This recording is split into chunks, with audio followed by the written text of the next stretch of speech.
Assalamualaikum warahmatullahi wabarakatuh. Saya Hersman Arif dari Forum News Network. Setelah lebih dari 2 dasawarsa memimpin partai, akhirnya Ketua Umum Partai Bulan Bintang, Profesor Yusril Iza Mahendra itu mengundurkan diri sebagai Ketua Umum Partai Bulan Bintang atau PBB. Ini PBB-nya bukan Perserikatan Bangsa-Bangsa ya. Keputusan Yusril mengundurkan diri itu disampaikan dalam musyawarah Dewan Partai yang berlangsung kemarin di kantor DPP Partai Bulan Bintang di kawasan Pasar Minggu itu yang berlangsung sejak pagi sampai malam Sabtu, Sabtu pagi sampai Sabtu malam. Dan yang dipilih menjadi ketua umum sementara yakni Fahri Bahmid. Ini sebelumnya menjabat sebagai ketua Mahkamah Partai. Fahri Bahmid ini mengalahkan Afrian Sahnur, Sekjen Afrian Sahnur dalam pemungutan suara. Dia memperoleh 29 suara dan kemudian Afrian Sahnur memperoleh 20 suara. Siapa yang akan menjadi ketua umum definitif itu katanya akan dilaksanakan dalam muktamar partai yang harus dilaksanakan selambat-lambatnya pada bulan Januari tahun 2025. Nah, mengapa Yusril Iza Mahendra mundur? Padahal kan ini sebenarnya posisi sebagai ketua umum partai itu sangat strategis menjelang eh, pembentukan kabinet, ya, penyusunan kabinet yang akan dilakukan oleh Prabowo Subianto. Kendati partainya tidak lolos parlemen, tapi tetap saja posisi dari PBB sebagai partai pengusung Prabowo Gibran itu dipastikan mereka akan mendapat jatah di kabinet begitu ya. Ya setidaknya partai-partai non parlemen itu akan mendapat jatah satu kursi menteri dan kemudian sebagai ketua umum tentu saja Yusril itu akan mendapat prioritas sebagai salah satu kandidat menteri yang akan diusulkan oleh Partai Bulan Bintang. Nah, spekulasi yang muncul saya baca di berbagai media sosial, diduga ini Yusril Iza Mahendra itu katanya mengincar posisi sebagai Jaksa Agung.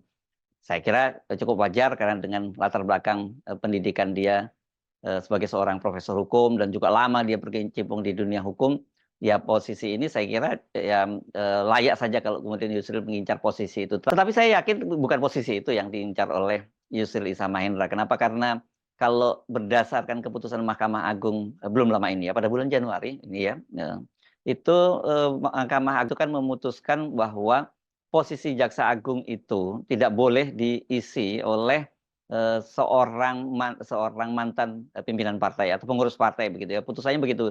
Mahkamah Agung pada waktu itu memang menangani gugatan judicial review yang disampaikan oleh seorang jaksa begitu dan yang menggugat tentang posisi Jaksa Agung dan partai politik dan dalam amar putusannya Majelis Hakim di Mahkamah Konstitusi itu menyatakan bahwa seorang anggota partai politik itu boleh menjadi Jaksa Agung dengan syarat sederhana saja. Ketika dia dilantik menjadi Jaksa Agung, maka dia menyatakan keluar dari partai politik itu.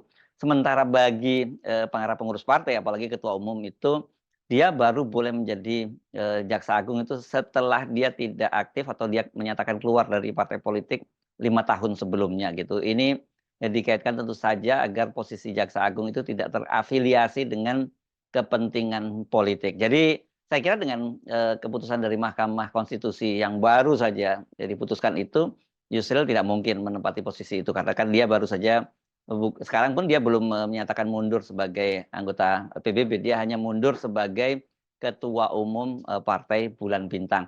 Jadi kalau gitu eh, apa sesungguhnya posisi yang disiapkan untuk Yusril oleh Prabowo Subianto itu kalau menurut Ketua Majelis Syuro PBB dia katanya Masrur Asrar dia mengaku mendengar rumornya Yusril Iza Mahendra itu disiapkan untuk jabatan Menko Polhukam atau Menkumham gitu.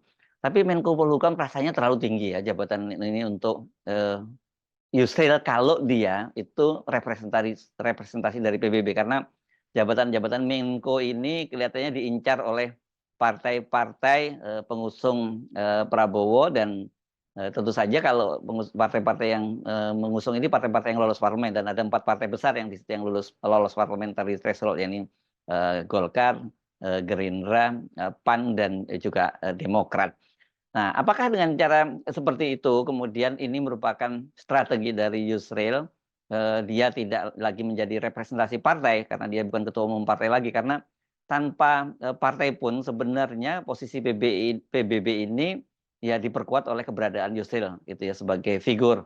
Karena Yusril ini, bagaimanapun kan juga sekarang ini salah satu, figur yang punya kontribusi lah, terhadap kemenangan, Prabowo Subianto, terutama itu dalam, sidang-sidang yang berlangsung di Mahkamah Konstitusi yang menangani sengketa Pilpres, menghadapi gugatan dari tim hukum paslon 01 Anies Muhaimin dan tim, hukum paslon 03 Ganjar Mahfud. Pada waktu itu Yusril Iza Mahendra pada waktu itu menjadi ketua tim hukum dari, Prabowo Gibran. Nah, harus, ya dinilai bagaimanapun juga keputusan dari Mahkamah, Konstitusi yang menolak gugatan paslon 01 dan 03 itu kredit poinnya bagaimanapun juga harus diberikan kepada tim hukum gitu. Walaupun kita tahu ya ada permainan-permainan kekuasaan di luar itu.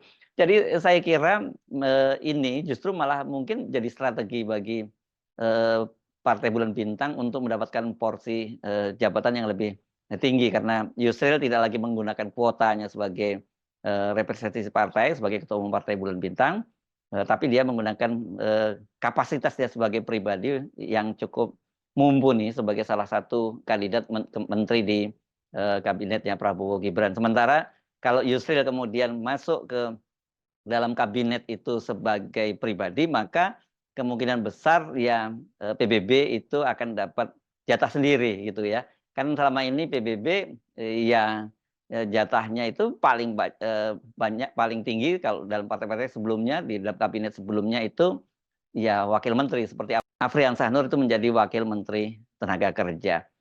Dan tadi kan disebutkan oleh ketua, Majelis Syuro dari PBB, Masrur Asrar bahwa dia mendengar rumor bahwa Yusril itu dipersiapkan sebagai kalau tidak Menko Polhukam, dia sebagai Menkumham.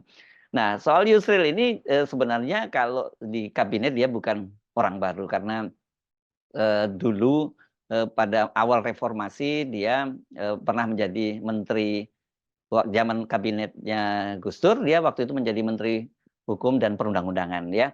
Kan tapi setengah jalan karena Gus Dur jatuh kemudian diteruskan oleh pemerintahannya Megawati, dia kemudian ditunjuk oleh Megawati sebagai Menteri Hukum dan HAM, dan pada masa, pemerintahan pertama, SBY yang waktu itu SBY berpasangan dengan Yusuf Kala, Yusril Iza Mahendra itu mendapat posisi yang sangat strategis, yakni sebagai, Menteri Sekretaris Negara ya. Padahal pada waktu itu juga PBB itu tidak lolos parlemen, tetapi karena PBB itu menjadi termasuk partai awal yang berkoalisi dengan Demokrat mengusung, SBY dengan, Yusuf Kala, maka dia dapat portofolio yang sangat penting. Tetapi di tengah jalan itu, pada tahun 2007 kan kabinet ini dimulai tahun 2004 pada pemilu 2004, Yusril itu kemudian di-reshuffle dan Yusril kemudian digantikan sebagai Mensesnek oleh orang dekat dari, Presiden SBY yakni Sudi Silalahi. Nah, setelah itu ya, Yusril ini absen dari pemerintahan karena kemudian seperti saya sebut dalam pemerintahannya, Jokowi itu mereka itu baru masuk pada periode yang kedua pemerintahannya ya, pada era Jokowi Ma'ruf. Nah, PBB ini sendiri tapi di bawah kepemimpinan Yusril ini memang tidak sama sekali tidak pernah mencatat prestasi yang mengesankan. Bagaimanapun PBB ini kan mewarisi nama besar Masyumi ya, partai atau, yang di masa Orde Lama itu, selalu menjadi partai pemenang pemilu ya. Pada pemilu, 55 misalnya, Masyumi itu menjadi jadi 4 besar partai pemenang ya. Dia bersama, PNI, kemudian, NU dan, PKI itu menjadi 4 besar pemenang pemilu 55. Dan, posisi ini, selalu di posisi partai utama ini selalu ditempati oleh Masyumi sampai kemudian dia dibubarkan oleh, Presiden Soekarno pada waktu Orde Lama. Nah, setelah dibangun kembali oleh Yusril pada, era reformasi tahun 1988, Yusril menjadi ketuanya, itu tahun 2000 pemilu 2004 itu mereka tidak lagi berhasil masuk ke parlemen dan itu terus berlangsung sampai sekarang ini dan ini tentu saja menjadi salah satu paket yang menyedihkan bukan buat hanya PBB tetapi juga buat partai-partai Islam yang ada di Indonesia karena, kemudian partai-partai Islam ini terus perolehannya merosot dan lama-lama semakin lama semakin hilang bahkan pada pemilu kali ini kan, dua partai Islam yakni, Partai, Bulan Bintang dan juga Partai Persatuan Pembangunan itu tidak, lolos ke parlemen. Jadi ini secara kalau buat PBB secara berturut-turut sejak tahun 2024 sampai 2004 sampai 2024 tidak lolos ke parliamentary threshold. Sementara dua partai Islam lainnya memang kali ini mencatat perolehan yang cukup signifikan karena baik PKS maupun PKB Partai Kebangkitan Bangsa itu perolehan suaranya naik dan ini tentu saja berkaitan dengan juga polarisasi dalam Pilpres kemarin karena PKS dan PKB itu bersama dengan Nasdem mengusung Anies Baswedan bersama Muhaimin yang bisa dilihat ini sebagai poros keumatan begitu ya. Jadi kemana kira-kira Yusril Iza Mahendra ini akan berlabuh setelah dia rehat dari partai karena menurutnya dia sudah terlalu lama memimpin partai, dia lelah. Ya saya kira hampir dipastikan Yusril akan mengincar posisi di kabinet Prabowo, kabinet Prabowo Gibran. Dan kalau sekarang lihat kuotanya menteri yang diperkirakan ada sekitar 40-an orang menteri di kabinet, apalagi kemudian kan DPR Badan Legislasi Nasional itu dalam pembahasan undang-undang Kementerian Negara itu memberikan keleluasaan buat presiden, tentu yang dimaksud sekarang ini adalah Presiden Prabowo untuk menyusun kabinetnya sesuai dengan kebutuhan dengan catatan harus mempertimbangkan efektivitas begitu ya. Jadi artinya 40 itu hanya ancar-ancar yang sekarang muncul, tetapi dengan undang-undang itu sangat memungkinkan Pak Presiden Prabowo itu membentuk kabinetnya lebih dari 40 gitu ya. Minimal 40 dan bisa lebih 40. Artinya dia juga leluasa untuk mengakomodasi partai-partai politik pendukungnya. Nah, dalam kasus ini tentu saja orang kan banyak mempersoalkan kalau nanti kebanyakan isinya itu dari kalangan politisi, ya kita bisa membayangkan kabinet ini lagi bukan kabinet kerja tapi kabinet dagang sapi. Nah, dengan Yusril misalnya tidak menjadi ketua umum partai lagi tapi dia tetap menjadi anggota partai kan dia ya sedikit banyak bisa disebut mewakili eh, para menteri dari kalangan profesional dan kalau dari sisi hukum tentu orang seperti Yusril Iza Mahendra soal profesionalismenya tidak perlu diragukan.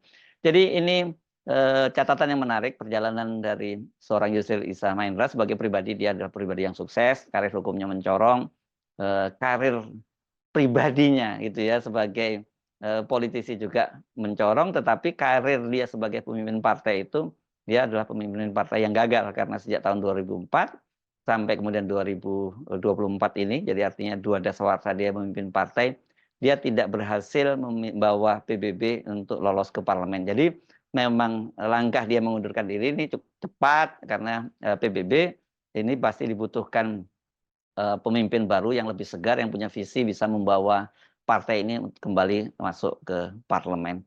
Saya Aris Munarif dari Forum News Network, sampai jumpa lagi. Wassalamualaikum warahmatullahi wabarakatuh.